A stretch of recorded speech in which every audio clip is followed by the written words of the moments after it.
So my dear friend, you would have heard the saying that goes like, we are what we eat. But sorry to tell it to you that this is not true. The saying should go like, we are what we could absorb. Because no matter which superfood we eat, if we are not able to absorb it, it is just going to end up in our toilet the next day. And that's the truth about it, my friend. That is why gut health is the topic that comes into picture, and paying attention to our gut health becomes very, very important. Because there have been researches that have found that the impact of our gut microbiome could literally change our lives. Okay, there have been a research on mice, okay, where the obese mice, the mice that were obese and they were not healthy, they were having a majority of health conditions and things like that, were transplanted the feces of the healthier and fit mice with no diseases, and they lived a fit and a healthy life. The obese mice literally changed his output, lifestyle, food choices, and everything. And literally, the obese mice got healthier over a period of time. Okay, the same thing was done to assess the mental health of the mice as well, to understand the impact of our gut health on our mind, on our mental state, or on the decision making, and how do we feel about stuff. Okay, what the researchers did were they took the feces of the mentally fit and non-depression, non-anxiety symptoms free mice, and they transplanted it to a mice who had symptoms of anxiety and depression and all of those things. And literally they found that the mice with anxiety and depression symptoms just got reversed from all of these conditions and was just getting back to normal. And this is the impact of our gut health on our brain. There's a reason why gut is called to be our second brain. There's a reason why we are always told to what we could say, to trust our gut and to just go according to our gut instincts and everything. There's a very significant relationship between the gut and the brain. There's a hormone called as serotonin, which is a neurotransmitter, which you would also know about the term happy hormone. Okay, 70% of serotonin is released from the gut, and that is the reason why we feel good after eating some foods, and food is always treated as something that would help us to feel good.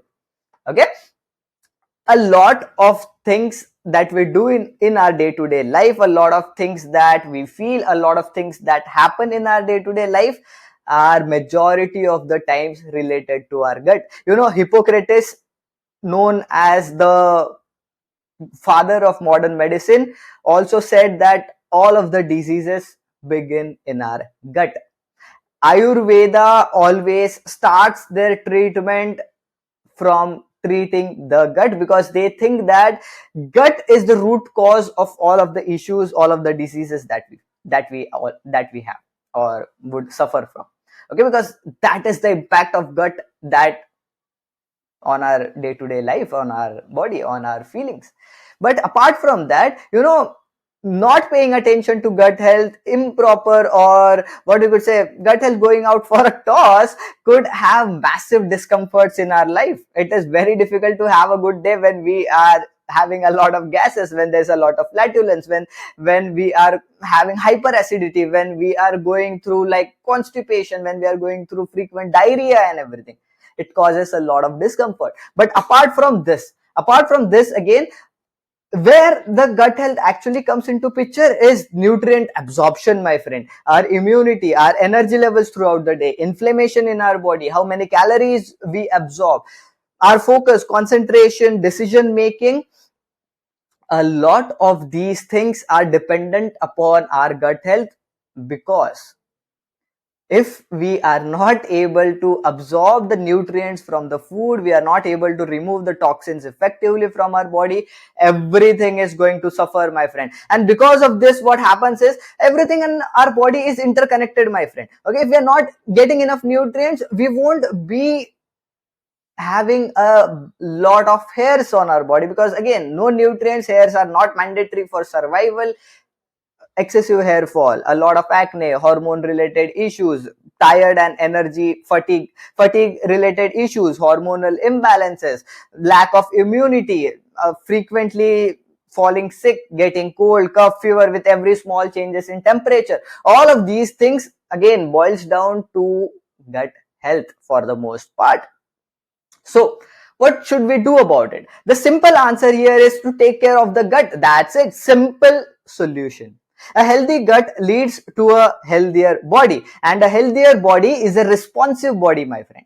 No matter what you are trying to achieve in life, whether it's preventing hair fall, whether it's losing weight, whether it is building muscle, whether it is building immunity, whether it is getting rid of acne, getting rid of excess hair fall, having a better, clearer skin, having less inflammation, staying away from diseases, everything starts from the gut, my friend. So the next question is, how do we do that? That's what I'm here for, my friend. That's what I'm here for. And as always, there are no one-line answers to questions like these. But I'm sure by the end of this episode, you will have an absolute clarity about what the gut actually is, how to improve gut health, how to make sure that we are in control of our gut and the gut is working for us and not against us, and stay away from 99% of the health problems and diseases before they even touch you. That's the goal of this episode of the Fitness Engineered podcast, my friend. So stay tuned till the end. And as always, Vinay here, lecturer of exercise science, body transformation and a performance coach, here to make your transformation and performance journey easier, faster and enjoyable. And in today's episode, my friend, let's discuss about the gut health. This is the gut health masterclass, my friend, and the only podcast you will need to hear to master your gut health and gut related issues. So let's dive deep into it.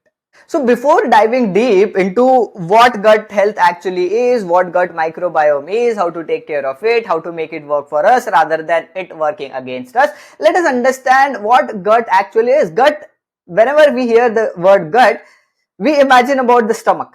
But the gut is not our stomach, Gut are actually our intestines, specifically our small and specifically our large intestine. Okay, that is our gut. Our digestive system, as we all know, starts from the mouth, then esophagus, then stomach, small intestine, large intestine, anus. Then just the digestive system's function is very, very simple, my friend. It is to break down the food into the smallest of particles and to absorb it to our body so that our body could get enough nutrients and calories, or we could say energy, from the food. That's the basic function of our body, of our digestive system, and to remove all of the toxins, waste products and the undigested food from our body. That's what the basic function of our digestive system is. Now, whenever we talk about the digestive system, the half part of the digestive system is focused on breaking down the food. The gut, the intestines, are responsible for breaking it down even further and majorly absorbing the food, getting the food inside our body and giving the nutrients to into, or what we could say, releasing the nutrients into our bloodstreams and making it absorbable for the entire body, for the organs, for the muscles, bones and everything via our blood. Okay, that's the function of our gut actually. And then again, the last part of our digestive system is there to remove all of the waste product from our body, remove all of the toxins and undigested food.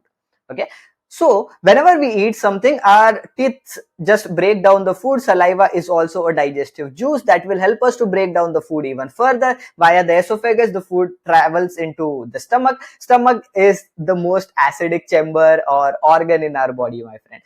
We have got a lot of strong acid inside our stomach. If somebody tells you that you are going to eat a lot of non-veg, you are going to do this, that you will have acidity and everything. We all have acid inside our stomach, my friend, and this is like very, very strong acid, very strong acid, and we all have that in our body. Okay, the problem begins when we cannot, or the body cannot control the acid, or there is an acid reflux. That means there is a sphincter valve that just shuts off the supply or connection from esophagus to our stomach. Okay, the food could just travel one way from the mouth to esophagus to stomach, and it could not come up. Okay, when the sphincter valve just gets damaged, that is also called as disease called a GERD, gastroesophagus, what we could say, GER, reflux disease, gastroesophageal reflux disease or something, where the sphincter valve just cannot function well and a lot of acid comes slightly up, we feel heartburn and acidity and a lot of those problems and things like that. So in these, in at least in this part of the digestive tract, what is just happening is the food is just broken down into the smallest of the particles. Then when it goes to the acidic chamber, that is our stomach, here also the food is again broken down into smallest of the particles via the hydrochloric acid inside our body and the digestive enzymes that which breaks down the proteins and all of the other molecules. Then the food just goes into a form of a sludge inside our small intestine. Small intestine is where all of the simple sugars and things like that gets absorbed into our bloodstreams. Large intestine is where the food that takes a little longer to digest and absorb, all of those foods are absorbed from our large intestine, and from here all of the undigested food, toxins and everything is just thrown out of our body via the anus. Okay, so when we talk about the food absorption part, this is the part that is the most important one of our interest as of today. Okay, where the food absorption comes into picture, because majority of the first half of the cycle is same for everybody. Everybody would have like enough what we could say food breaking down systems, we could chew the food well enough, we would definitely have a lot of hydrochloric acid in our body, and so far there is not a lot of change in, or we could change mechanically or consciously, we could not make a big of a change till this part. But from next part onwards, when it comes to the actual absorption part, here there are a lot of good bacteria in our body, my friend, that is also called as gut microbiome. A lot of bacteria, around billions of bacteria in our gut, that facilitates breaking down of the food into the smallest of particles and making it absorbable for our body. Okay, these microbiomes are like the soldiers. These soldiers will break down the foods and will make the nutrients easier to absorb into our bloodstreams. Okay, the problem occurs when we don't have enough biodiversity of these soldiers, and the second problem happens when we don't have enough quantity of these soldiers in our gut microbiome. Okay, these are the two issues that leads to a lot of problem. When we don't have enough gut microbiome biodiversity, what happens is not all of the food substances or different what we could say food molecules could get absorbed. Few could get absorbed, few could not. Now people suffering from lactose intolerance, people suffering from gluten intolerance, and a lot of other intolerances, lot of other allergies and everything, the one of the problem that they have is they lack the specific strain of microbiome that would be required to break down this specific food substance, and that is the reason why they have problems like intolerances and allergies. Okay, what is also happening is, with a lot of food processing, with a lot of manufactured food that is going into the systems, the gut microbiome does not actually get the food that it actually needs.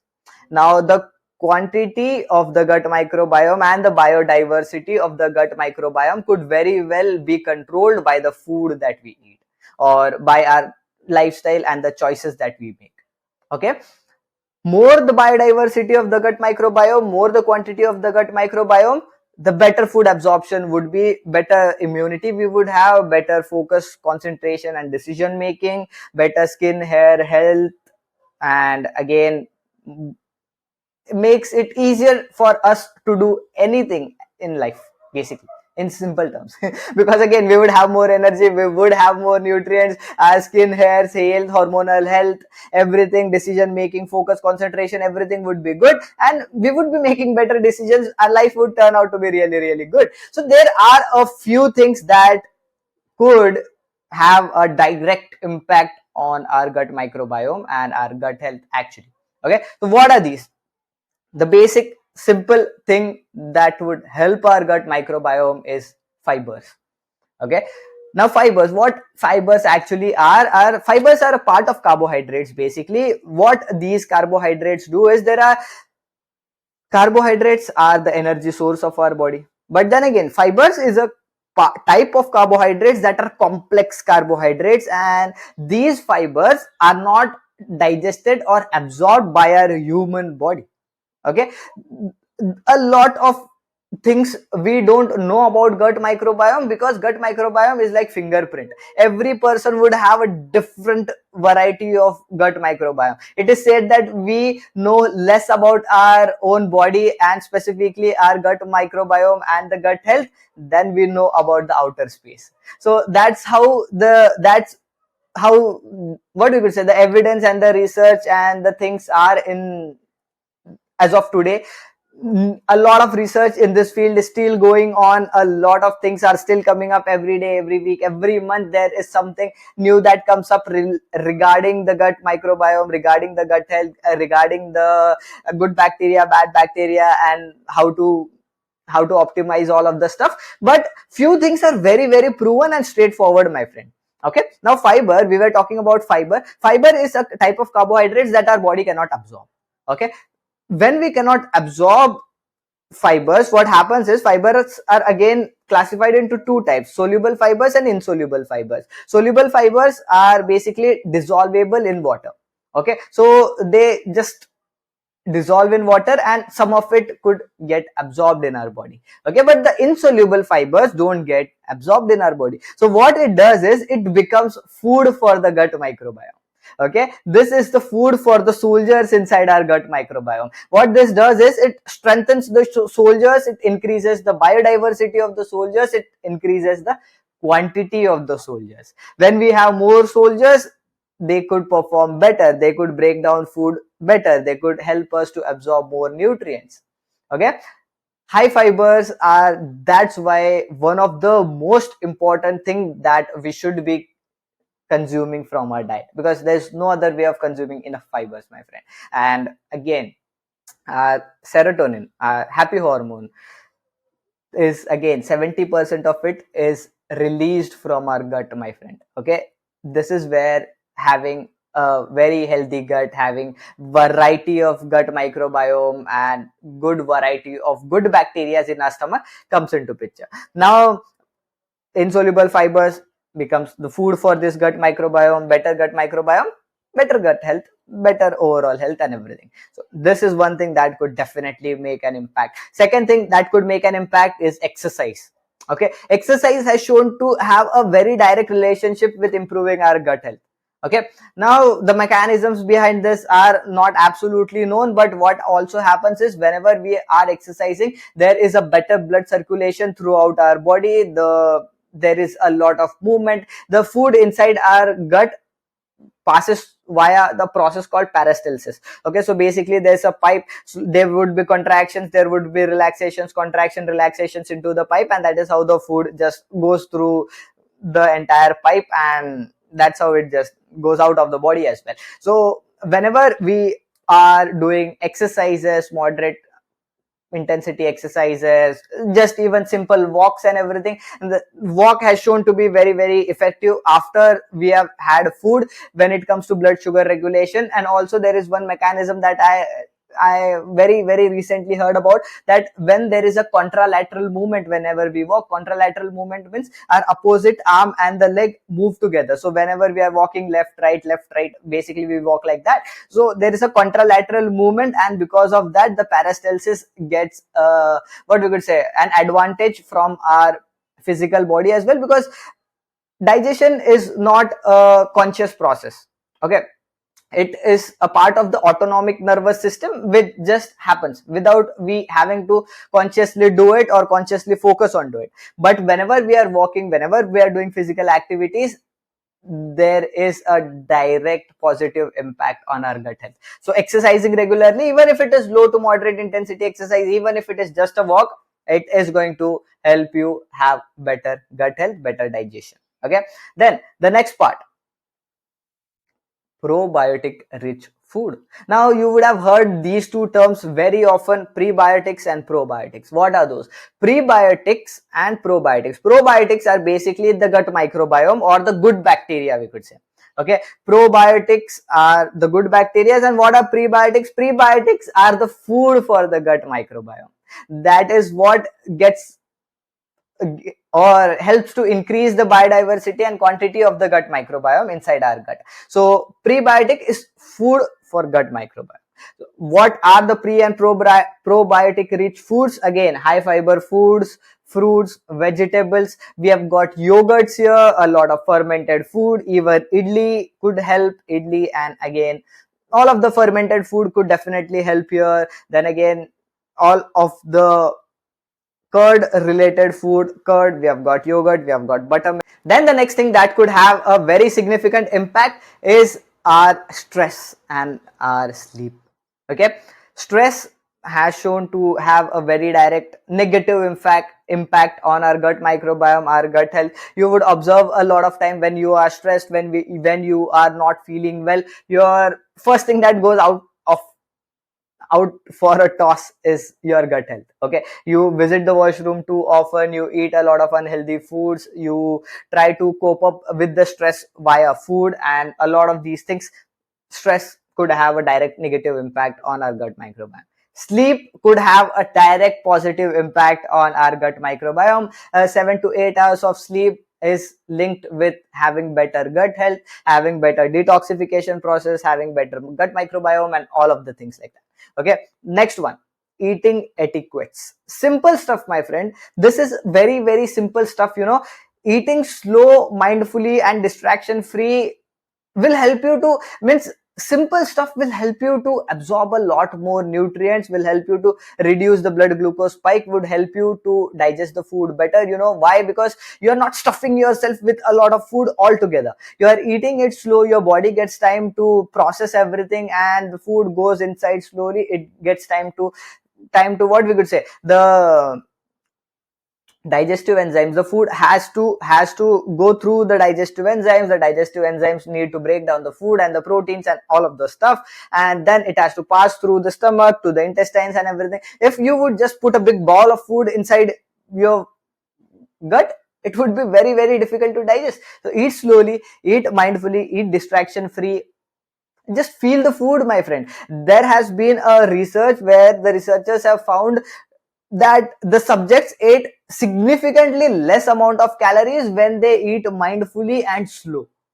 Okay, what they asked the subjects to do was eat and then wait. Just feel the food, feel the texture, feel the flavor of the food. Keep the spoon down in between bites. Once you have chewed the food nicely and well, you get more saliva to be what we could say, going around with the food, and then slowly just drink it, or what we could say, just gulp it.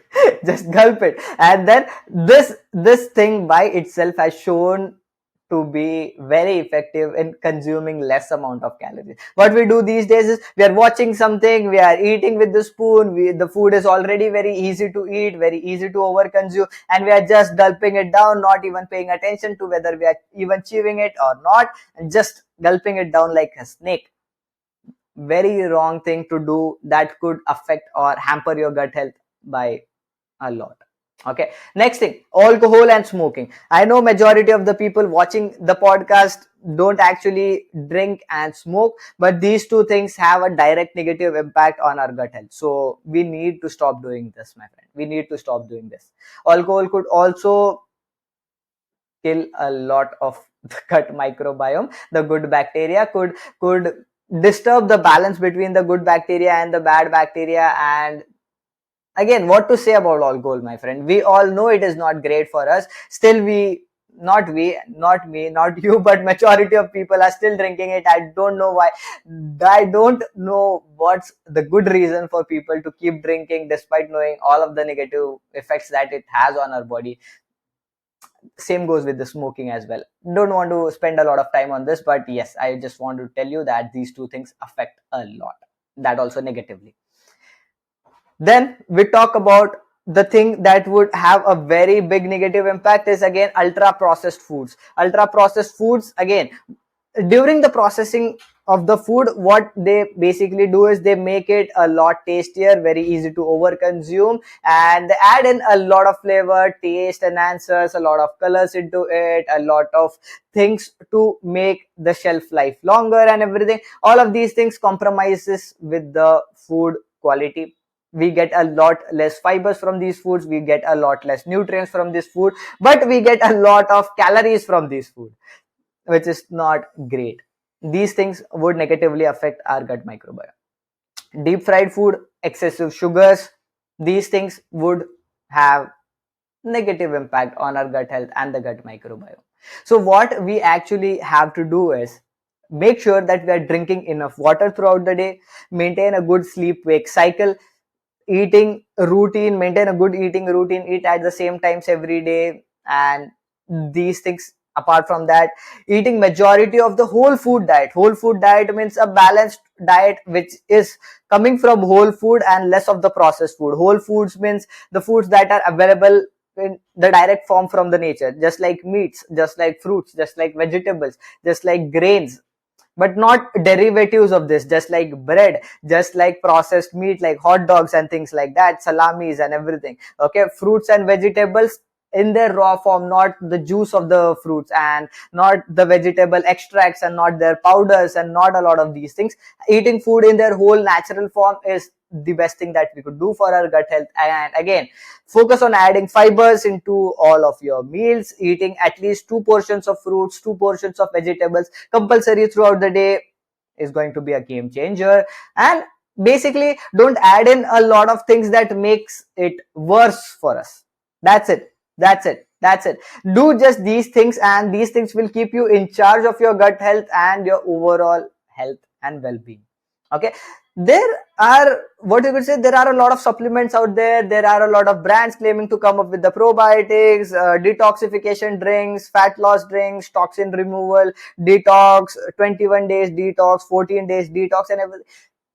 Our body is self-sufficient to do all of these things, my friend. We just have to give it enough time and the right nutrients to just do its own work. We have got liver in our body, we have got kidneys in our body, we have got our entire digestive system and the toxin removal systems in our body. The only thing that they have is to remove the toxins, or the only thing that they have is to just keep cleaning out the body from within. We don't need any of these supplements, we don't need any of these shakes or plants or anything like that. We just need time.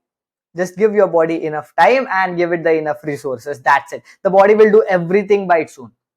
Okay, majority of the times what happens is we just go along with the marketing, but remember one thing, my friend, the thing that needs the most marketing is the least efficient, and that's why it needs the most marketing, my friend. Majority of the things that work don't need any marketing, don't need any marketing. Now, eating fruits, eating vegetables, eating all the whole foods, sleeping well enough, then again paying attention to your stress, paying attention to your water intake, all of these things cannot be packaged and sold to you, my friend. That is why nobody is talking about it. If they could synthesize the benefits of good sleep in a pill, that would be the best business for the next 100 years, my friend. If they could extract all of the benefits of exercise into a pill, that would be the person doing this, finding this out, would become the richest person in the next, like, easily 10 years, my friend. But these are not the things that could be given in as a form of pill, my friend. These are the things that we have to do by ourselves, and that is why nobody is marketing about it, nobody is talking about it. But these are the things that actually work, and these are the things that we should focus on if we want our health to be at its peak. That's what, my friend, that's how the gut microbiome actually is, that's how the gut actually functions. These were the things that would actually help. And that's all from today's episode, my friend. If you found it helpful, if you have anything that would help me improve the podcast quality, or if there are any topics that you want me to make a podcast on, do drop it into the comments below. I love seeing your comments. And if you found the episode valuable, please do share it with your friend, with your family members. That would help me and us reach more people and give out more information and knowledge to a lot of people, so that we all could be healthier and live a stress free life. That's what, my friend Vinay here, signing off. Bye.